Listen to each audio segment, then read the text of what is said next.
Let's connect with our correspondent in Lebanon, Zeina Khodr, over the phone. Zeina, what are you hearing on this second wave of Israeli strikes? Yes, a new wave of Israeli strikes, the second in the past few hours. They are carrying out strikes across southern Lebanon, but this time they've also hit the southern city of Tyre, as well as some targets in eastern Lebanon. So this is going to cause a lot of concern because these strikes, yes, some of them are targeting what Israel says is Hezbollah's military infrastructure in valleys, in open areas. But some of those strikes have been in populated areas, areas where people who were displaced during the war last year have returned to their homes. So undoubtedly, this serious escalation that we're seeing today is going to cause a lot of concern among the people. The United Nations, the peacekeeping force, is saying that it is alarmed by the possible escalation of violence, and it is urging the warring sides to avoid jeopardizing whatever progress has been made, and describing the situation as fragile.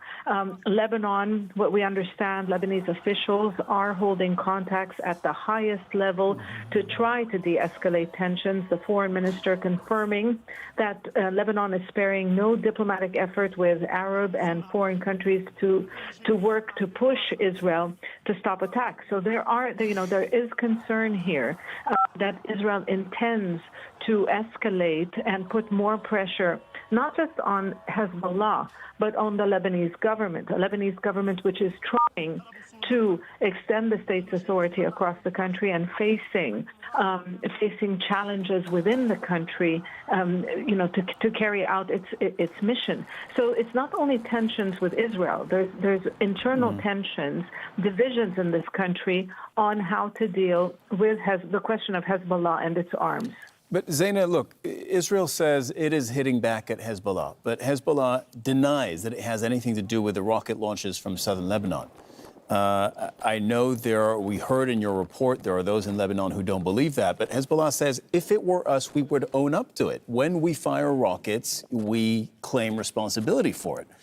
In your experience reporting in Lebanon, do you often see rockets fired in what is known as Hezbollah territory that are not in one way or another okayed by Hezbollah? Well, there have been numerous occasions in recent years where Palestinian groups allied with Hezbollah, whether it's Hamas or other groups claiming responsibility. Even during the war, Palestinian groups were responsible for a number of attacks. But yes, this is a Hezbollah stronghold. They have lost a lot of their influence, if you like, with the deployment of the Lebanese army. But this is still Hezbollah's turf. And it's highly unlikely that any group would be able to carry out an attack without at least the knowledge of Hezbollah. The Lebanese army is, according to the ceasefire deal, supposed to ensure that this whole region in southern Lebanon is free of arms and fighters outside the state's control. But the army is stretched thin. I've been to southern Lebanon many times in recent weeks. You would drive for kilometers before you actually see a Lebanese army soldier. It's not an easy task, especially now that the Lebanese army has had to deploy forces along the eastern border with Syria after clashes with the new Syrian authorities, the forces of the new Syrian authorities. So the Lebanese government is in a very difficult position. There's a lot of pressure on the Lebanese government at the moment. We have to remember the country is cash-strapped, and there has been no money for reconstruction, to help in reviving the economy. And the international community is waiting for it to act, not just to carry out reforms, but to ensure that the state takes control of the country's borders as well as security in the country.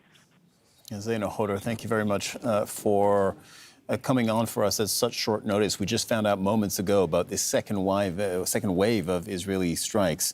Zeina, thanks.